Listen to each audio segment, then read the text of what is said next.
C'est un rendez-vous que vous allez avoir désormais le mardi et le jeudi. Coup d'envoi aujourd'hui, les maires se lâchent avec le maire de Saint-Ouen qui reviendra régulièrement dans les GG tous les mardis. Monsieur Karim Bouamran. Bonjour monsieur le maire. Bonjour à toutes et à tous, merci pour l'invitation. Quand on parle de villes de banlieue, on dit qu'il y a une jeunesse particulière, une jeunesse de banlieue qui est laissée à l'abandon, qui n'est pas bien traitée, etc. Est-ce que vous validez ça?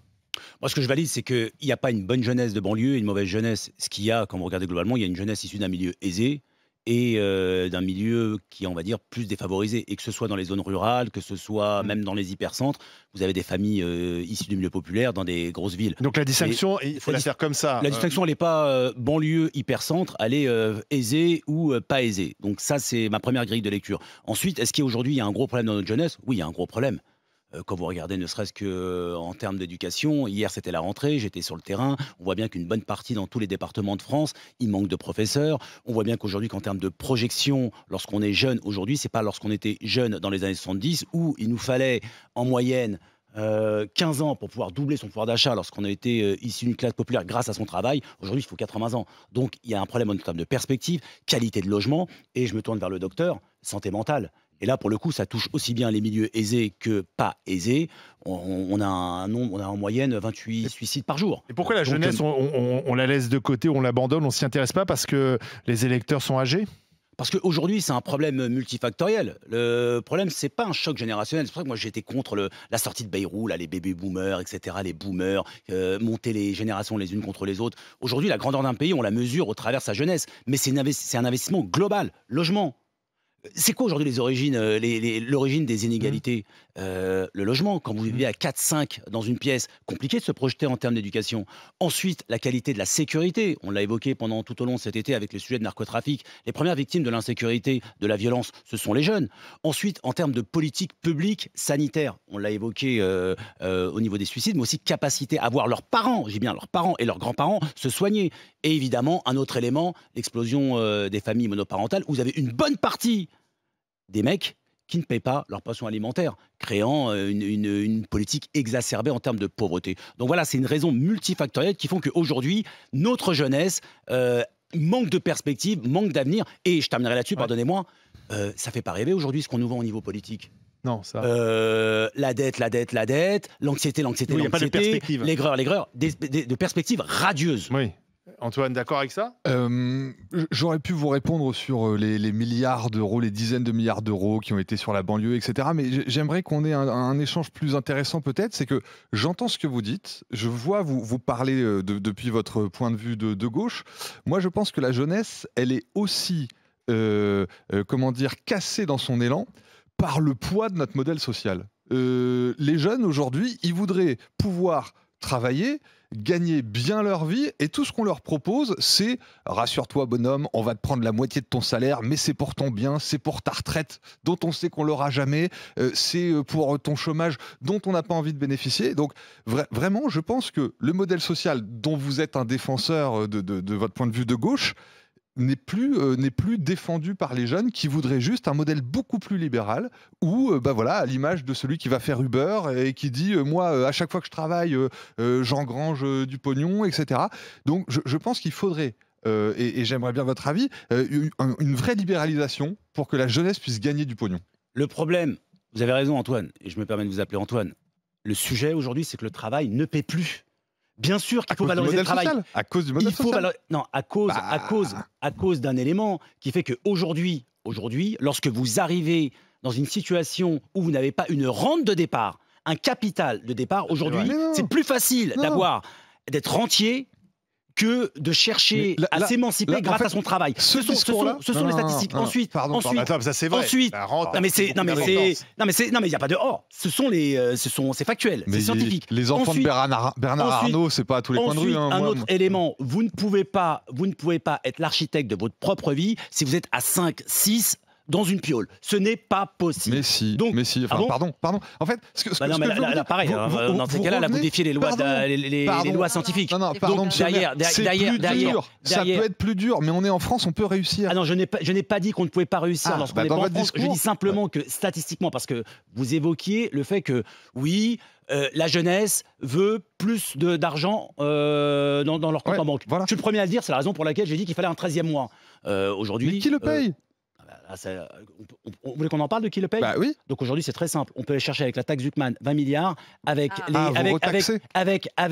les aides des grosses entreprises, il y a une déperdition de 25 milliards, et avec les multinationales étrangères, il y a 15 milliards à aller chercher. Avec de la croissance, on paye ça, monsieur, c'est pas avec des taxes. C'est pour ça que les jeunes ne créeront pas d'entreprise, parce que vous les taxez avant même qu'ils aient commencé à créer l'entreprise. Donc franchement, ça donne pas envie. Non, pas du tout, parce qu'il y a une exonération au bout d'un certain nombre d'années d'exercice lorsqu'on crée sa société. Non, moi je pense qu'un 13e mois, un 14e, un 15e mois, oui, vous pouvez toujours, mais c'est avec de la croissance.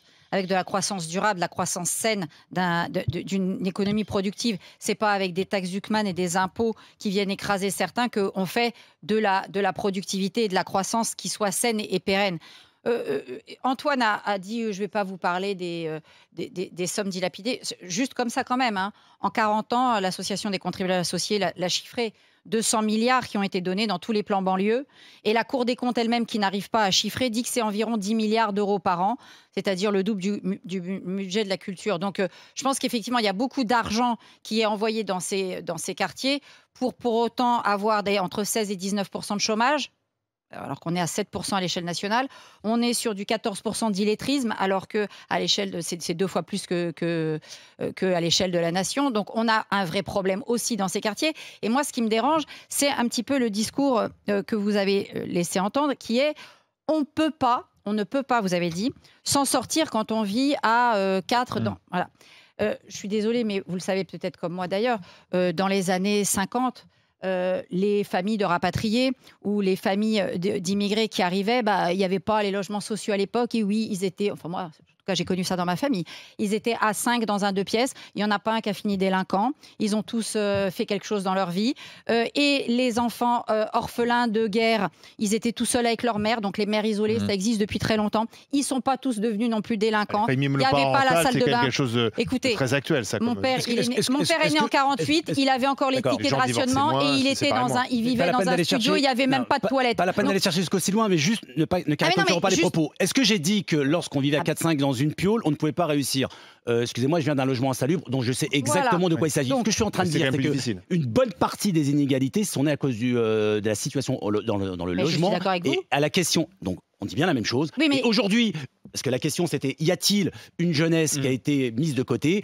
Un des éléments, parce qu'une de mes réponses était, la réponse est multifactorielle, la question du logement, la question de la politique éducative, la question de la politique culturelle, la question en termes de politique de sécurité est un élément qui fait qu'aujourd'hui, on peut investir en direction de la jeunesse. C'est ça le sujet. Et je le vois tous les jours en tant que maire. Puisque vous êtes maire de Saint-Ouen, est-ce que vous ne trouvez pas normal qu'on échange les logements, par exemple, entre une famille qui se comporte bien, qui respecte les lois de la République, ils sont à 5 dans un 3 pièces? On ne pourrait pas switcher avec une famille qui, elle, est une famille bien connue, qui casse les pieds à tout le monde dans le même immeuble, mais qui, eux, peut-être sont à 5 dans un T6. Et eux, par contre, ils restent là tranquilles parce qu'on ne peut rien faire pour les sortir du logement social. Moi, je pense que les familles méritantes, les enfants méritants, et il y en a plein dans nos quartiers, qu'ils soient quartiers populaires ou France périphérique, il y en a plein. Mais ils subissent la minorité tyrannique, qui eux, par contre, sont dans l'impunité totale. Est-ce que le pouvoir du maire, ce ne serait pas d'agir avec les bailleurs sociaux pour dire, allez, Karim, un petit switch? Je ne pense pas, madame, que vous avez des statistiques sur le nombre d'enfants pour des personnes qui sont soumises à la délinquance. Donc, il ne faut pas lier familles nombreuses et familles. C'est ce que vous avez dit, parce que vous sous-entendez qu'il faut faire un échange entre des familles. Que même quand il y en a qu'un seul dans la famille, qui crée du bordel, et des familles qui ne créent pas. Même quand il y en a qu'un seul, si les parents ne savent pas le gérer, tout le monde s'en va. Je suis désolée, c'est comme ça. Le problème, la question du logement, elle n'est pas uniquement due à 2 ou 3 familles qui créent le désordre dans un quartier. Est-ce que lorsqu'il y a une famille qui crée un désordre dans un quartier, il faut avoir une mesure autoritaire et évidemment les sortir? La réponse est oui. Oui, mais pas pour les remettre dans le logement social, pour les envoyer dans le parc privé, qui se débrouillent. Mais qu'est-ce que vous dites n'importe quoi là? Mais qu'est-ce que vous racontez? Des gens on est en train de parler de la jeunesse. Donc on est en train de parler de la... Est-ce que je peux déployer mon argument? La jeunesse, c'est la famille. Vous mélangez les chèvres, les choux, les oranges, les pommes de terre. Donc aujourd'hui, est-ce que la question du logement est consubstantielle pour pouvoir se projeter lorsqu'on est jeune, investir dans la jeunesse? La réponse est oui. Il y a un dispositif qui s'appelle l'ANRU, l'Agence nationale de rénovation urbaine. Dans ma ville, c'est très concret, 1700 logements qui ont été rénovés, 500 démolitions, et ça renvoie à la qualité catastrophique des architectures Je parle notamment du beau, parce que le beau aussi est un élément consubstantiel pour pouvoir investir dans notre jeunesse. Le quoi? Et le beau. Quelque chose Le beau. Là Oui. aussi. Non mais madame, c'est. Le beau, ok, d'accord. oui. Il faut que ce Non mais il n'y a soit pas de beau ok aussi. d'accord. C'est derrière, vous faites référence à votre histoire depuis Important, 1948. Le beau est important pour pouvoir se projeter. Deuxième élément. Ah, le beau, ça se Lorsqu'il- construit aussi après avec sa propre vie. Ah ouais d'accord, vous allez Ah oui. arriver brique par brique, vous allez construire votre immeuble en vous Mais non, transformant en on se maçon. projette. Mais je non, suis en train de, dans je suis en train de dans parler des votre logements, propre madame. vie. Je suis en Mais train oui, de mais parler des logements. Je suis en train de parler de logements. Je parle de choses concrètes. Pour vous, on est D'accord. déterminé par le Je- type de logement dans lequel on a vécu. Alors là, c'est parfaitement scientifique. Je suis en train de dire que D'accord. 80% du déterminisme est lié au logement Non. et Alors, lié aux politiques ah bah, publiques. ça, là, Et Attendez, lié attendez. aux politiques publiques. Je ne dis pas que lorsqu'on vit dans un logement insalubre, on ne peut pas s'en sortir. J'en suis la preuve vivante. Ensuite, je termine par rapport à la question d'insécurité. La question d'insécurité est très claire. Lorsque vous avez dans un quartier, et je le vois tous les jours dans ma gestion de la quotidienneté, quand vous avez 2 ou 3 familles, parce que c'est souvent ça, c'est 2 ou 3 personnes qui, dans un quartier, Oui. est catalyseur de désordre. Ben oui, effectivement, il faut faire preuve d'autorité et il faut les sortir. Non, mais on mais peut est-ce que pas- derrière, ça signifie les balancer dans un logement privé pour que se débrouillent type ultra-libéral? Ce n'est pas ma lecture. Jérôme c'est pas la Marty, philosophie. Jérôme Marty. Jérôme Marty. Sur une problématique comme ça, on ne peut pas raisonner sur de l'individuel, on doit raisonner sur du collectif. Donc les histoires de chasse, ça n'a pas lieu dans une discussion. C'est-à-dire dire telle famille et tel cas, et je connais tel cas, etc. Ça n'a pas lieu. Ce qui est évident, c'est que dans ce pays, on a loupé l'aménagement du territoire. On l'a loupé à la campagne, on l'a loupé dans les villes moyennes, on l'a loupé dans les banlieues, et c'est comme ça. On a mis un paquet de pognon énorme pour essayer d'arroser certaines associations, etc. Ça n'a pas marché. La République a quitté un certain nombre de banlieues, on les a abandonnées. C'est pas vrai. Et ensuite, on s'étonne. Alors oui, on peut réussir. Oui, la France offre une éducation gratuite. Oui, la République offre cette éducation gratuite. Mais quand tu es dans une zone extrêmement violente, avec des habitats délabrés, avec en bas de chez toi des types qui dealent, Voilà. qui ne cherchent qu'une seule chose, c'est te détourner de l'école pour te rendre chauffeur, pour que tu viennes guetter en te filant 200 € par jour, et qui te raptent Ah, à ça, l'école. c'est intéressant. Ça te fait rompre par rapport à ton avenir. Alors tu peux dire tout ce que tu veux, mais à l'époque des premiers immigrés qui sont venus d'Algérie, ça n'existait pas, ça. On n'avait Exactement. pas ça. On Exactement. n'avait pas cette violence. On n'avait pas ça dans les banlieues. Donc là, Oui, parce qu'on avait peut-être une autre éducation. le déterminisme de l'avenir. Il y avait de une autre Versailles, c'est- éducation. Non, mais, Barbara, de Versailles, c'est facile de dire ça. Oh. Je suis désolé. De Versailles, de c'est facile de Fronton dire ça. aussi, on peut Non. dire. De Fronton aussi, c'est facile. Pardon. De Fronton aussi, c'est facile. Pardon. Mais ceux qui sont dans les banlieues De difficiles ont Versailles, mais mon effectivement pauvre ami. ou les zones rurales, ou les zones rurales, les zones Ouais. rurales, et dans les zones Attention. rurales, et dans les C'est zones rurales, Karim c'est Bouamran qui pareil. répond. C'est Les zones pareil. rurales. Donc jeter l'anathème en Tu devrais permanence. venir voir le logement. Jeter Je l'anathème viens en pas de Versailles en permanence l'occurrence. sur des gens qui ont de plus Ah, tu grandes jettes pas difficultés l'anathème de de Versailles, plus tu grandes jettes pas difficultés l'anathème que toi. peut-être. Barbara, qui sont des gens qui ont de J'ai plus enseigné grandes en ZEP difficultés plus que toi. longtemps que toi, je crois. Arrête, nous fais pas Donc je la ton- connais. nous fais pas Attendez, le s'il cirque, vous plaît. on le connaît par cœur. Arrête. Quel Non, non, cirque fais pas ce numéro. Quel Jérôme, cirque Ne fais pas ce C'est quoi numéro. cette façon de Ce parler que je veux dire, C'est quoi cette façon ce de que je parler veux dire, C'est Barbara, toi qui colles des ce que étiquettes je sur veux- les gens. Mais ce les que je veux étiquettes, c'est dire, que c'est dans un que- sens. C'est toujours pareil. Ce que je veux dire, Le c'est que privilège rouge arrête, habituel. Alors arrête, attendez, arrête. c'est Karim Bouamran qui est notre invité, qu'il réponde à ce que dit Jérôme. La s'il vous plaît. pauvreté, Stop, la Jérôme. pauvreté dans ce pays Stop. est liée au fait, principalement, Oui. qu'on a D'accord. complètement manqué l'aménagement du territoire. D'accord. Alors, L'aménagement Mais bien du sûr. territoire, Alors, c'est très concret. le mot de la fin. Le doc a raison, effectivement, et c'est là que je parlais du beau, qualité du logement. Il y a aussi politique éducative, nombre de professeurs, attractivité des métiers, et surtout un élément qui est important, des exemples inspirants.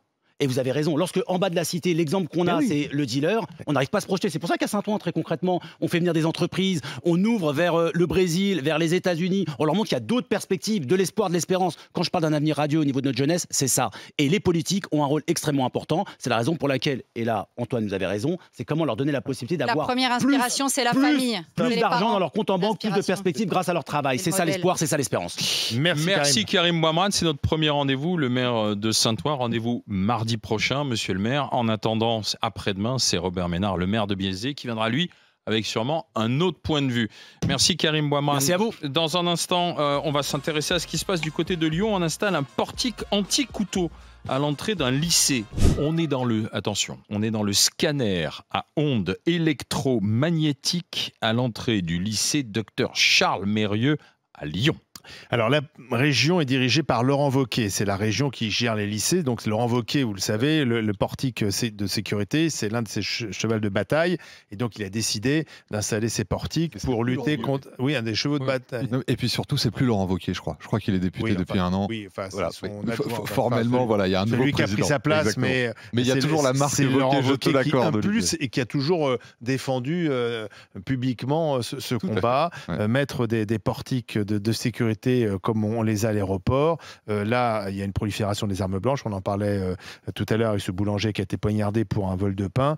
Est-ce que c'est une bonne idée? La gauche dénonce une surenchère sécuritaire. Est-ce qu'il faudrait généraliser ces portiques? Il faut quand même préciser que Mme Borne, ministre de l'Éducation nationale, a quand même organisé des fouilles. Alors, ce sont des fouilles, pas dans tous les collèges, dans tous les lycées, mais des fouilles qui sont de temps en temps organisées. Et on s'aperçoit effectivement, quand on fouille le sac, les cartables des lycéens et des collégiens, on trouve pas mal de couteaux et d'armes. Donc, c'est assez utile et peut-être même très efficace. Antoine.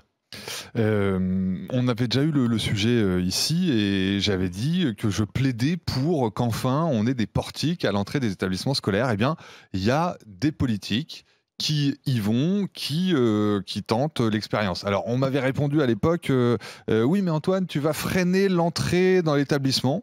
Ça s'est bien passé hier. Oui, mais Antoine, c'est très cher. Oui, c'est cher. C'est cher. Mais je pense qu'on parle de plusieurs dizaines de milliers d'euros pour chaque entrée d'établissement. Mais je pense qu'on a bien ça dans nos aéroports. On a bien des agents de sécurité devant nos supermarchés. Eh bien, je pense que pour la sécurité de nos enfants, il faut y aller. Il faut y aller là-dessus. Il n'y a pas de dépenses superflues pour la sécurité et ça devrait s'accompagner d'une sanction, je l'avais également dit aux grandes gueules, d'une sanction très lourde pour le jeune qui serait pris avec un couteau à l'entrée de l'établissement. On m'avait répondu, mais Antoine, tu vas pas détruire la vie d'un gamin qui s'est pointé avec un couteau.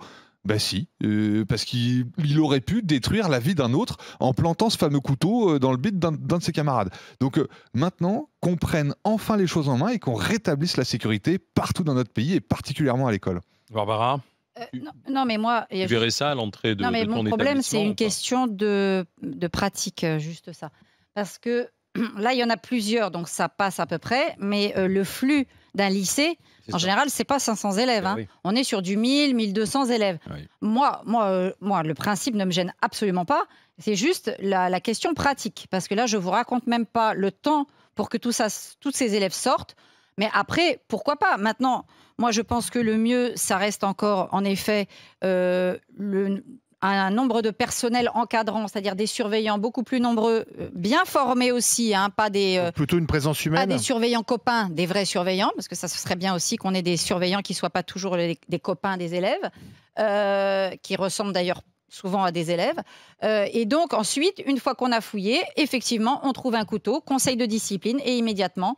changement d'établissement, c'est-à-dire qu'on envoie l'élève dans un autre établissement et il faudrait que ce soit systématique. Je pense que si systématiquement il y a conseil de discipline, exclusion, parce que moi c'est ça qui m'inquiète dans ce qu'a dit Mme Borne. Elle dit un conseil de discipline. D'accord, mais le conseil de discipline, si c'est pour mettre du sursis, parce que ça, moi quand je suis arrivée à l'Éducation nationale, ça n'existait pas encore. Maintenant, on a le sursis au conseil de discipline. Normalement, quand je suis arrivée, tu avais un conseil de discipline, ça voulait dire exclusion. Maintenant, les gamins, ils savent que le conseil de discipline, ça peut être juste un avertissement, etc. Donc, ça ne sert même plus de dissuasion. Ce qu'il faut, c'est couteau, conseil de discipline, exclusion automatique. Et évidemment, comme toujours, de toute façon, l'Éducation nationale est obligée de te rescolariser. Ça n'existe pas, un élève qui est sans solution. On le rescolarise ailleurs et s'il reprend un couteau, au revoir, encore ailleurs. Puis après, il prendra le bus, il fera 1 heure de bus pour aller au lycée. Personne n'en est mort, je crois, hein, c'est comme pour les logements, personne n'en est mort, donc on prend son bus et on va, les jeunes dans la France périphérique, ils font des fois 1h30 ou 2 heures de transport pour aller au lycée.